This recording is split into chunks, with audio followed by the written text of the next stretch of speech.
최민석 상무가 금요일 오후 4시 47분에 나를 불렀을 때 나는 이미 직감하고 있었다. 누구도 좋은 소식을 전하기 위해 금요일 오후 4시 47분에 면담을 잡지 않는다. 그의 사무실에서는 오래된 에어컨 냄새와 너무 오랜 시간 윙윙거리는 형광등 아래에서 피어오르는 특유의 불안감이 감돌고 있었다. 그의 책상은 지나치게 깨끗했다. 서류도 커피 자국도 없이 오직 내 이름이 적힌 황색 서류 봉투 하나만 놓여 있었다. 창밖으로는 판교 테크노밸리의 주차장이 이미 반쯤 비어가고 있는 게 보였다. 사람들은 주말을 향해 탈출하고 있었고 나는 그 아스팔트 위로 지는 노을이 유난히 주황빛으로 붉다고 생각했던 기억이 난다. 이지한 수석, 와줘서 고마워요. 그가 내 눈을 피하며 말했다. 바로 본론으로 들어가지요. 조직 개편이 있을 예정입니다. 이 수석의 포지션은 오늘 업무 종료를 기점으로 없어집니다.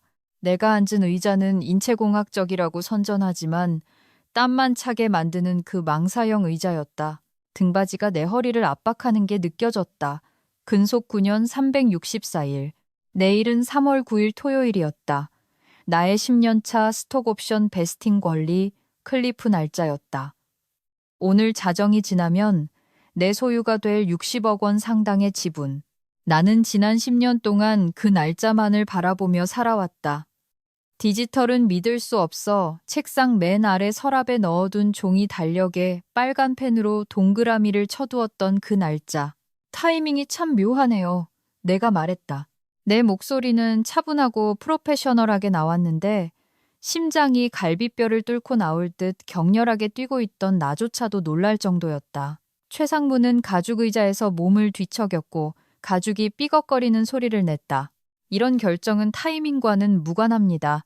순전히 운영상의 이유예요. 엔지니어링 사업부 전체를 구조조정하고 있습니다. 지난 분기에 넥스트 브릿지를 인수하면서 이 수석의 역할이 중복되었습니다. 넥스트 브릿지 통합 작업을 주도한 건 나였다.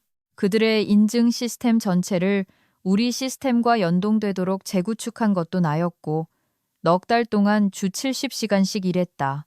우리 프로덕션 코드에는 내 이름이 주석으로 달린 곳이 16군데나 있었다. 보안 프로토콜을 나만큼 이해하는 사람이 없어서 아무도 건드리지 못했기 때문이었다. 매일 4천만 건의 트랜잭션을 처리하는 우리 분산 인증, 프레임워크에 대한 특허 제897만 3,421호는 내 것이었다. 하지만 나는 그런 말을 하지 않았다. 그저 고개를 끄덕였다. 알겠습니다. 퇴직 합의서를 검토해봐야겠군요. 물론이죠. 인사팀에서 모든 서류를 보낼 겁니다. 그가 일어섰다. 나가라는 뜻이었다. 지난 몇 년간 미래 다이내믹스에 기여해준 점 감사하게 생각합니다. 진심입니다. 나는 지난 10년 동안 갇혀 지낸 미로처럼 삭막해 보이는 회색 파티션 복도를 지나 내 자리로 돌아왔다. 손은 아직 떨리지 않았지만 곧 떨려올 터였다. 인사팀의 박 팀장이 이미 종이 상자를 들고 내 자리에 와 있었다. 인사 담당자들이 거울을 보고 연습했을 법한 그 동정 어린 표정을 지으며 상자에서는 창고 냄새와 먼지 냄새가 났다. 그녀는 내가 혹시라도 무언가 훔칠까봐 짐을 싸는 모습을 감시했다. 이 회사를 굴러가게 만드는 시스템의 절반을 지난 10년간 내가 만들었다는 사실을 생각하면 헛웃음이 나올 지경이었다. 내 머그잔에는 여태 몰랐던 이가 빠진 자국이 있었다. 책상 위에 다육식물은 반쯤 죽어 있었다. 모니터에는 3년 전 붙여둔 포스트잇이 여전히 붙어 있었다. 이제는 아무 의미 없는 회의를 상기시키는 메모였다. 머그잔을 신문지로 감싸고 있을 때 주머니 속 핸드폰이 진동했다. 내 변호사, 김혜진에게서 온 문자였다. 딱 3단어였다. 토요일이 오고 있어. 김혜진 변호사는 8년째 내 법률 대리인이었다. 이전 스타트업에서 창업자들은 수십억을 챙기고 엔지니어들은 빈털터리로 쫓겨나는 참혹한 엑시트를 겪은 후 나는 회사가 내 이익을 챙겨줄 거라는 믿음을 버렸다. 10년 전 미래 다이내믹스와 고용계약을 맺을 때 나는 순진하게도 그들의 표준계약서에 서명할 뻔했다. 그때 혜진 언니는 3시간 동안 빨간 펜을 들고 모든 조항을 샅샅이 뜯어보았다.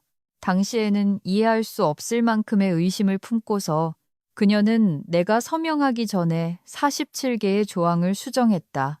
그 검토 비용으로 400만 원을 지불했는데 당시 원룸 오피스텔에 살면서 20만 킬로를 뛴 중고 아반떼를 몰던 나에게는 사치스럽게 느껴졌었다.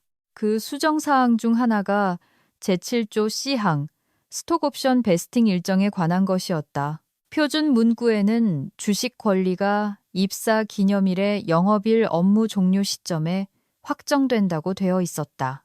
혜진 언니는 영업일을 두 줄로 긋고 달력일이라고 고쳤었다. 그리고 여백에 꼼꼼한 글씨체로 이렇게 적어놓았다. 베스팅은 당시의 영업시간이나 고용상태와 무관하게 입사 기념일 0시 0분 1초에 발생한다. 회사의 변호사는 거기에 이니셜 서명을 했다. 아마 읽어보지도 않았을 것이다. 사람들은 계약서에서 타이밍에 관한 기술적인 수정사항 따위는 꼼꼼히 읽지 않는다. 그들은 모두가 선의로 움직일 것이라 가정하고 거대한 베스팅 이벤트를 딱 하루 앞두고 누군가를 해고하려는 짓 따위는 하지 않을 거라 생각하니까. 하지만 김혜진 변호사는 개인을 대변하기 전 15년 동안 기업 변호사로 일했다. 그녀는 저쪽 편에서 이런 계약서를 작성하고 회사를 보호하기 위한 모든 허점을 찾아내던 사람이었다. 그녀는 기업들이 무슨 짓을 할지 정확히 알고 있었다. 왜냐하면 그녀가 그 방법을 가르쳤으니까. 나는 상자를 들고 내 차로 향했다. 주식을 현금화하기 전에는 좋은 물건을 사지 않겠다고 다짐하며 7년째 타고 있는 그 도요타였다. 주차장에서는 기름과 매연 냄새가 났다. 출구 게이트에서 내 사원증은 더 이상 작동하지 않았다. 그들은 이미 내 출입 권한을 정지시킨 상태였다. 나는 다른 차가 나갈 때까지 기다렸다가 꼬리 물기로 빠져나와야 했다. 차단기가 올라간 시간은 5시 23분. 나는 지난 3650일 동안 매일 아침 지나쳤던 미래 다이내믹스 간판을 뒤로하고 금요일 저녁에 정체 속으로 차를 몰았다. 집에 도착해 뜯지 않은 우편물 더미와 사무실에 있던 것보다는 상태가 좋은 화분 옆 부엌 카운터에 상자를 내려놓았다. 노트북을 열었다. 퇴직 합의서는 이미 이메일에 와 있었다. 오후 5시 3분 도착. 최 상무가 나를 해고한 지 정확히 16분 후였다. 누군가 그 문서를 미리 준비하고 있었다. 미리 작성해서 로딩해두고 전송 버튼 위에 손가락을 올린 채 기다리고 있었던 것이다. 나는 물을 마시며 합의서를 읽어 내려갔다. 12페이지에 달하는 빽빽한 법률 용어들. 표준 비밀 유지 조항. 18개월 동안 동종업계 취업을 금지하는 경업 금지 조항. 그리고 6개월치 급여에 해당하는 퇴직 위로금. 그들 기준에서는 관대한 제안이었고 내가 문제를 일으키지 않을 만큼 감사함을 느끼게 하려는 의도였다. 중요한 건 재구조였다. 피고용인은 주식 베스팅 날짜 이전에 고용이 종료됨에 따라 2015년 3월 8일 자원 고용 계약 조건에 의거하여 미확정된 모든 주식 권리를 몰수당함을 인정한다. 그들은 타이밍이 완벽하다고 생각했을 것이다. 금요일 저녁에 해고하면 나는 주식 없이 떠나게 된다. 그들은 60억 원을 아낀다. 아마 최상무의 아이디어였을 것이다. 그는 6개월 전 외부에서 영입되어 엔지니어링 부사장으로 승진했고 임기 내내 비용 절감과 이사회에 잘 보이기 위한 성과 만들기에 혈안이 되어 있었다. 고액 연봉을 받는 시니어 포지션을 중복이라며 없애자고 밀어붙인 것도 그였다. 첫 전체 회의에서 그는 효율성과 최적화, 그리고 적은 자원으로 더 많은 성과를 이야기했는데 모두가 그게 구조조정을 의미한다는 걸 알고 있었다. 나는 혜진 언니에게 전화를 걸었다. 금요일 저녁 6시가 다 된 시간인데도 신호가 2번 울리기도 전에 받았다. 저질렀어? 그녀가 물었다. 업무 종료 47분 전에요. 완벽해. 아무것도 서명하지 마. 합의서는 나한테 전달하고. 그리고 지아나, 축하해. 약 6시간 후면 넌 엄청난 부자가 될 거야. 승리감을 느껴야 마땅했지만 속이 메스꺼웠다. 나는 입도 대지 않을 배달 음식을 시켜놓고 시계만 쳐다봤다. 오피스텔은 너무 조용했다. 옆집 TV 소리, 가짜 웃음소리가 들어간 예능 프로그램 소리가 벽을 타고 들려왔다. 밤 11시, 11시 30분, 11시 58분 나는 주식관리 포털을 열었다. 지난 한 달간 강박적으로 확인해 오던 그 사이트였다. 인내심이 무한대라고 착각하는 개발자들이 만든 듯 느려 터진 인터페이스였다. 자정 정각에 새로 고침을 했다. 페이지가 로드되었다. 베스팅 일정이 업데이트되었다. 1 473 219주 3월 9일 0시 0분 0초부로 전량 베스팅 완료. 현재 주가 385, 영원 기준 약 60억 원. 나는 스크린샷을 찍고 또 찍었다. PDF 명세서를 다운로드해서 세 군데에 저장했다. 노트북, 외장 하드, 그리고 그날 오후에 가입한 클라우드 백업 서비스에 그리고 타임스탬프와 함께 혜진 언니에게 보냈다. 답장은 43초 만에 왔다. 아름답네. 연락하지 마. 월요일까지 기다려. 내가 처리할게. 토요일 아침은 비현실적이었다. 헬스장에 가고 빨래를 돌리고 장을 봤다. 평범한 주말 일과였지만 다시는 아무것도 평범하지 않으리란 걸 알고 있었다. 핸드폰은 조용했다. 나는 주식이 정말 거기 있는지, 시스템 관리자가 눈치채고 되돌리진 않았는지 확인하기 위해 계속 포털에 접속했다. 아침 8시 30분, 10시 15분, 오후 1시 41분, 4시 7분. 그때마다 주식은 여전히 그곳에 있었다. 1 473 219주. 나는 실감하기 위해 그 숫자를 소리내어 말해보기도 했다. 일요일은 더 힘들었다. 기다림이 가슴을 짓누르는 물리적 압박처럼 느껴졌다. 청소를 하고 옷장을 정리하며 손을 바쁘게 움직이려 애썼다. 저녁 8시 최상무의 비서인 정 비서에게서 이메일이 왔다. 항상 나에게 친절했고 무슨 일이 벌어지고 있는지 전혀 모를 그녀였다. 퇴직 합의서 수신 확인 부탁드리며 월요일 업무 종료 시까지 서명된 사본을 회신 바랍니다. 그들은 빠른 서명을 재촉하고 있었다. 누군가가 타이밍을 자세히 들여다보기 전에 실제 계약 문구에 따르면 내가 해고되기 6시간 전에 이미 베스팅이 끝났다는 사실을 눈치채기 전에 법무팀 누군가가 모닝커피를 마시며 실수를 깨닫기 전에 내게 해고를 인정받으려 하는 것이다. 저녁 8시 42분 혜진 언니에게 전화가 왔다. 월요일 아침에 누군가 주식 기록을 확인하면 알게 될 거야. 그러면 그들은 거칠게 나올 거야. 준비됐어? 거칠다는 게 무슨 뜻이죠? 계약의 의도가 명확하다고 주장할 거야. 자신들의 해석이 우선시되어야 하며 합리적인 사람이라면 영업일을 우리가 아는 그 의미로 해석하지 않을 거라고 우기겠지. 작성상의 오류였다거나 네가 기술적인 허점을 악의적으로 이용했다고 할 거야. 널 기회주의적이고 탐욕스러운 사람으로 몰아가겠지. 주식 부여 자체를 무효화하려고 소송을 걸 수도 있어. 상황이 지저분해질 거야. 나는 불 꺼진 거실 소파에 앉아 창밖의 도시 불빛을 바라보고 있었다. 건너편 건물 누군가는 파티를 하고 있는지 밝은 창문 너머로 실루엣이 움직이는 게 보였다. 얼마나 지저분해지나요? 60억 원만큼 지저분해지지. 기업들이 그냥 내주는 돈이 아니야.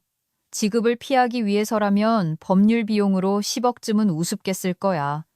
어쩌면 더 쓸 수도 있고 20억짜리 청구를 막으려고 30억을 쓰는 회사들도 봤어. 단지 본보기를 보이기 위해서 선례를 남기지 않기 위해서 말이야. 그들은 널 지치게 하고 몇 년씩 끌어서 포기하게 만들려 할 거야. 그럼 전 어떻게 해야 하죠? 아무것도 하지 마. 절대적으로 아무것도. 이메일에 답장하지 마. 서명하지 마.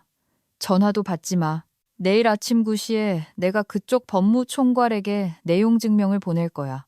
네가 토요일 자정에 베스팅을 완료했고 주식에 대한 완전한 접근 권한을 요구한다는 내용으로 먼저 서면으로 입장을 명확히 밝히는 거지. 그리고 그들이 어떻게 나오는지 보자고. 월요일 아침 나는 옷도 갈아입지 않고 트레이닝복 차림으로 있었다. 불안 맛이 나는 커피를 마시며 수신함을 지켜봤다. 오전 9시 4분 최 상무에게서 첫 부재중 전화가 왔다. 9시 11분에 또 한 통, 9시 17분에 문자가 왔다. 합의서와 관련하여 긴급히 논의할 사항이 있습니다. 9시 23분. 내 개인 이메일 알림이 울렸다. 혜진 언니가 미래 다이내믹스 법무총괄에게 보낸 내용 증명이었다. 3번을 읽었다. 완벽했다. 냉철하고 사실적이었으며 관련된 모든 계약 조항이 인용되어 있었다. 그녀는 그녀의 손글씨 메모가 적힌 원본 고용 계약서를 첨부했다. 달력일 베스팅 부분은 노란색으로 강조되어 있었다. 그녀는 3월 9일 0시 1분 기준 내 베스팅 완료 내역이 담긴 포털 스크린샷도 포함했다. 마지막 문단은 특히 날카로웠다. 이지한 씨의 주식은 고용 계약서의 명백한 조항에 따라 3월 9일 0시 0분 1초에 전량 확정되었습니다. 그로부터 6시간 후에 이루어진 해고 통보는 기확정된 주식 권리에 아무런 영향을 미치지 않습니다. 우리는 미래 다이내믹스가 계약상의 의무를 이행하고 해당 주식에 대한 완전한 접근을 허용할 것을 요구합니다. 전화벨이 울렸다. 또 최상무였다. 받지 않았다. 2분 후 이메일이 왔다. 이지한 수석, 귀하의 주식 상황과 관련하여 착오가 있다는 보고를 받았습니다. 즉시 논의가 필요합니다. 전화 주세요. 착오, 그들은 그걸 그렇게 불렀다. 실수가 아니라 60억을 훔치려다 들켰다는 말이 아니라 착오라고. 10시 37분, 모르는 번호로 전화가 왔다. 음성 사서함으로 넘겼다. 메시지는 미래 다이내믹스의 법무총괄 강태훈 변호사였다. 그의 목소리는 신중하고 통제되어 있었는데 협박하면서도 합리적으로 들리도록 연습한 변호사 특유의 목소리였다. 이지한 씨, 강태훈입니다. 귀하의 변호사로부터 주식 베스팅에 관한 서신을 받았습니다. 특정 계약 조항의 해석에 대해 다소 혼선이 있는 듯합니다. 이 상황을 논의하고 원만하게 해결하기 위해 통화하고 싶습니다. 편한 시간에 귀하의 변호사가 제 사무실로 연락하도록 해주십시오.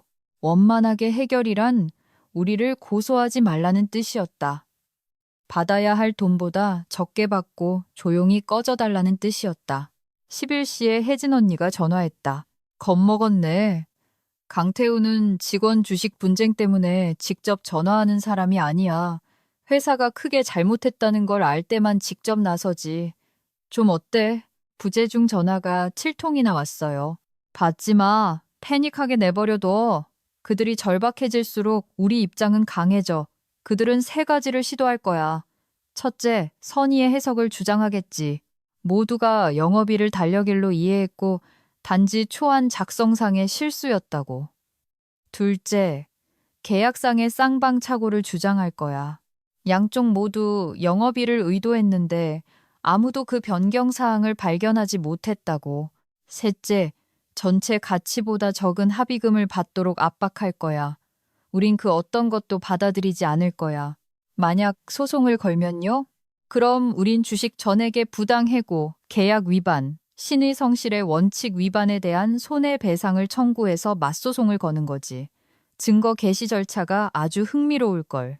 널 해고하는 것에 대해 오간 모든 이메일, 타이밍에 대한 논의, 비용 절감에 대한 내부 메모까지 다 볼 수 있게 되니까.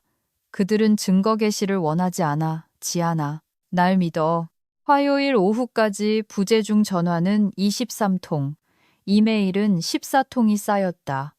어조는 회유에서 공격으로 바뀌고 있었다. 최상무의 메시지는 대화가 필요합니다에서 무응답은 용납할 수 없습니다. 그리고 귀하는 여전히 주식에 관한 회사 정책에 적용을 받습니다로 변해갔다. 오후 3시 41분 강태훈 변호사로부터 공식적인 법정 요구서가 PDF로 첨부된 이메일이 왔다. 우리는 이지한 씨에게 모든 주식 청구권 및 퇴직 문제를 해결하는 조건으로 20억 원의 합의금을 제한할 준비가 되어 있다. 이 제한은 48시간 내에 만료된다. 불수락 시 주식 부여를 무효화하기 위한 공식적인 법적 조치를 취할 것이다.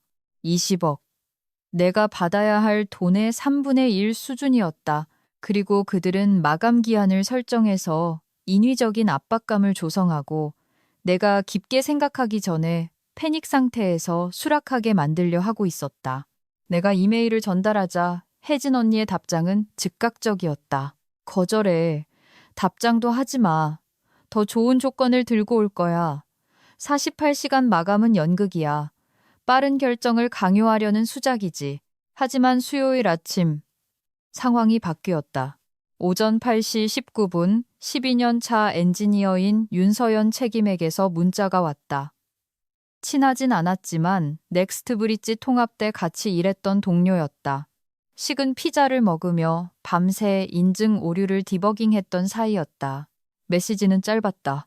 베스팅 피하려고 널 자른 거야? 작년에 태수 씨한테도 똑같은 짓 했어. 클리프 하루 전에. 원래 받아야 할 돈의 절반만 주고 태수 씨는 싸울 돈이 없어서 서명했어. 심장이 쿵 내려앉았다. 나는 즉시 혜진 언니에게 전화했다. 패턴이 있다면 그녀의 목소리 톤이 바뀌는 게 느껴졌다. 날카로워지고 있었다. 이전에 이런 짓을 했다면 이건 단순한 계약 해석 분쟁이 아니야. 조직적인 사기지. 얼마나 많은 사람에게 이런 짓을 했는지 알아내야 해. 이건 판이 완전히 달라지는 거야. 집단 소송감이라고. 목요일까지 나는 이름들을 확보했다. 김태수뿐만 아니라 이민지, 박준호, 최수정까지. 지난 18개월 동안 주요 베스팅 이벤트를 3일 이내로 앞두고 해고된 엔지니어 4명. 그들 모두 합의금 제안을 받아들이고 비밀유지 서약서 NDA에 서명한 뒤 받아야 할 돈보다 적은 돈을 쥐고 떠났다. 아무도 서로의 존재를 몰랐다. 최수정은 40억을 받아야 했는데 13억에 합의했다. 박준호는 23억을 날렸다. 이민지의 클리프는 45억이었는데 15억을 받고 운이 좋았다고 생각했다. 혜진 언니는 금요일 아침 중재 신청을 냈다.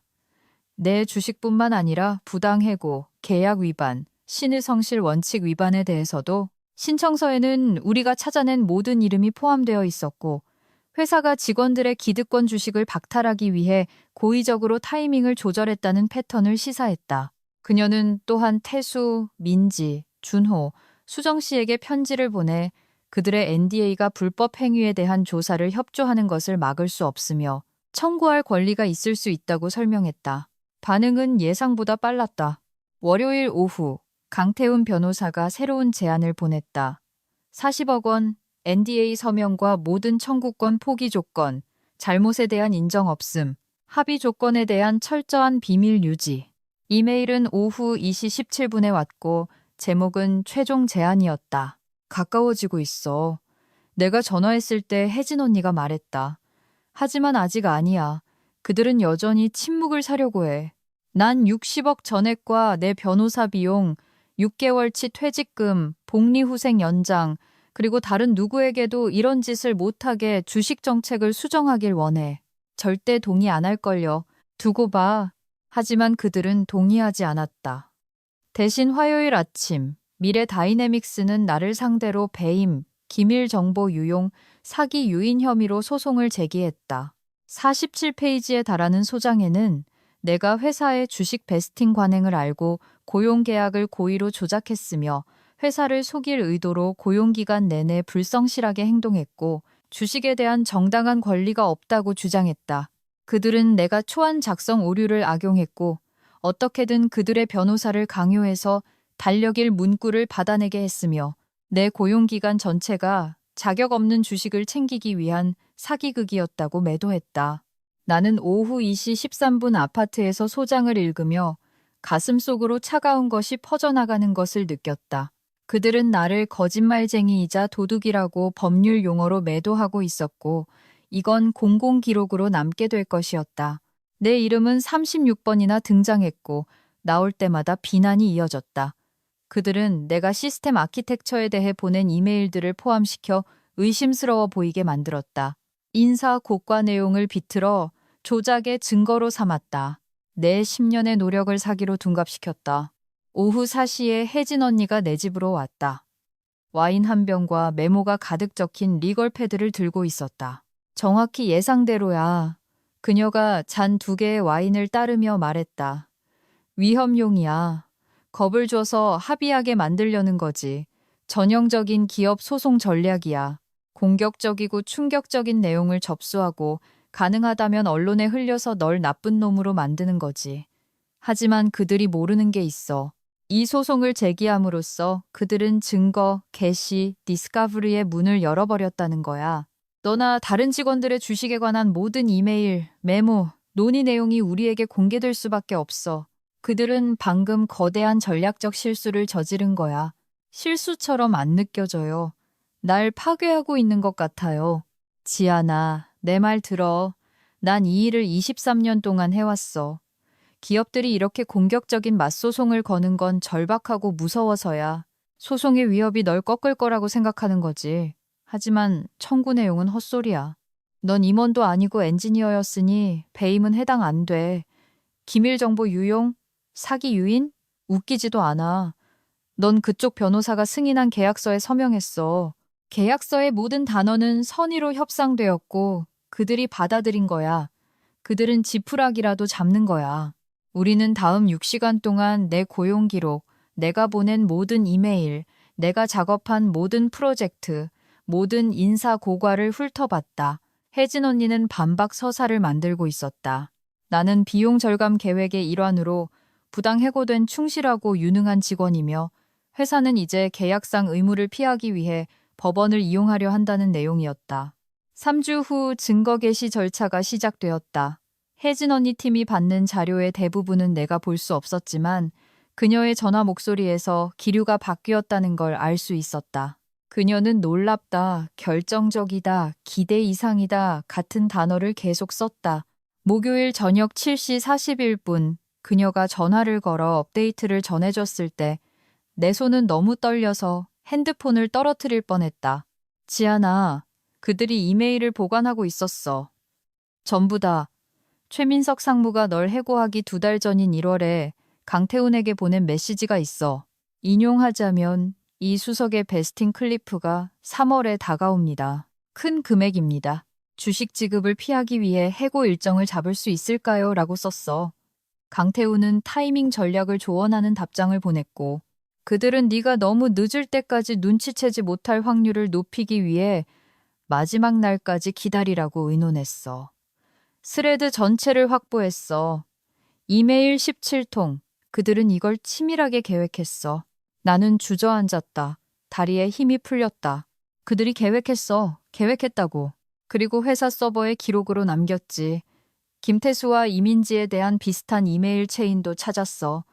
이건 내 말이 맞네 하는 상황이 아니야. 돈을 아끼려고 베스팅 직전에 직원을 해고하는 게 문서화된 회사 정책이었다는 거야. 지아나, 이걸로 끝났어. 우린 더 이상 합의 협상 중인 게 아니야. 우리가 조건을 지시할 수 있는 위치가 된 거야.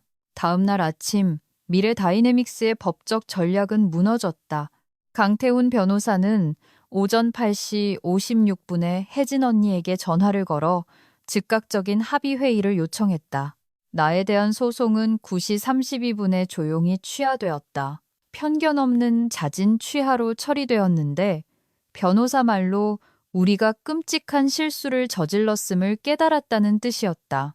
오전 11시 15분 나는 도심의 한 빌딩 43층 회의실에 앉아 있었다. 가죽 의자와 도시가 내려다 보이는 전망, 그리고 테이블 건너편에는 최민석 상무, 강태훈 변호사, 이름 모를 변호사 2명이 앉아 있었다. 방에서는 비싼 목재 광택제 냄새와 졌다는 것을 아는 사람들에게서 나오는 절박함의 냄새가 났다. 최 상무는 기억보다 작고 늙어 보였다. 양복은 구겨져 있었다. 그는 나를 쳐다보지 않고 테이블 위에 깍지 낀 손만 내려다보고 있었다. 이야기는 강태훈이 다 했다. 이지한 씨, 미래 다이내믹스에서의 퇴사 상황에 대해 상당한 오해가 있었던 것 같습니다. 관련 문서를 검토한 결과 우리는 귀하의 주식 청구를 인정하고 모든 현안을 해결하는 포괄적인 합의를 제안할 준비가 되었습니다. 얼마나 포괄적이죠? 혜진 언니가 물었다. 주식 60억 원 상당, 전액 베스팅 및 즉시 양도 가능, 현재 급여 기준 6개월치 퇴직금, 12개월간 복리후생 유지, 향후 취업에 대한 중립적인 레퍼런스 제공, 그리고 고용 및 퇴직과 관련된 모든 청구의 상호 면제, 그리고 NDA도 있겠죠? 혜진 언니가 말했다. 강태우는 머뭇거리며 여전히 고개를 들지 않는 최상무를 힐끔거렸다. 합의 조건에 대한 비밀 유지를 선호합니다.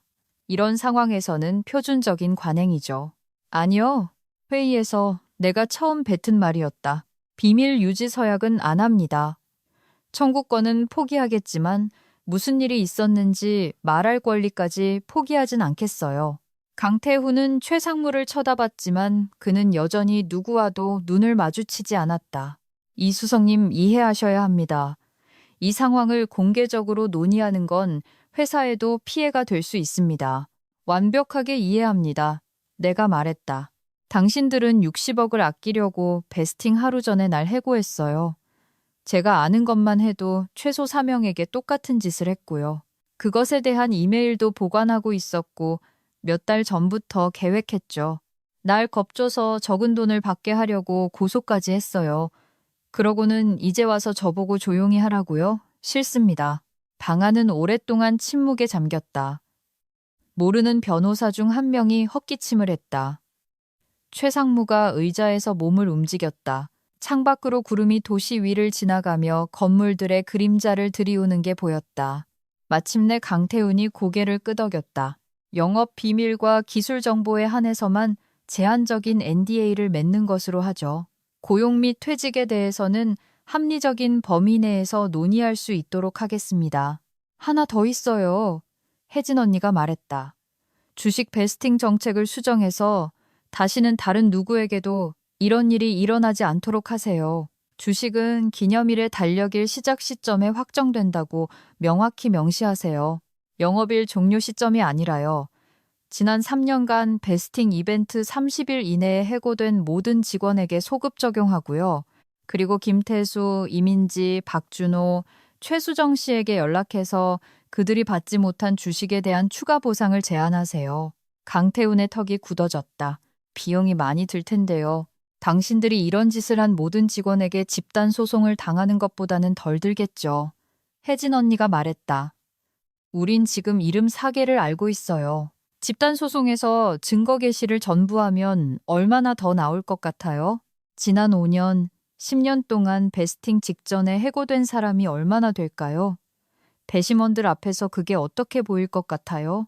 주주들이 당신네 비용 절감 전략이 조직적인 사기였다는 걸 알면 어떻게 반응할까요?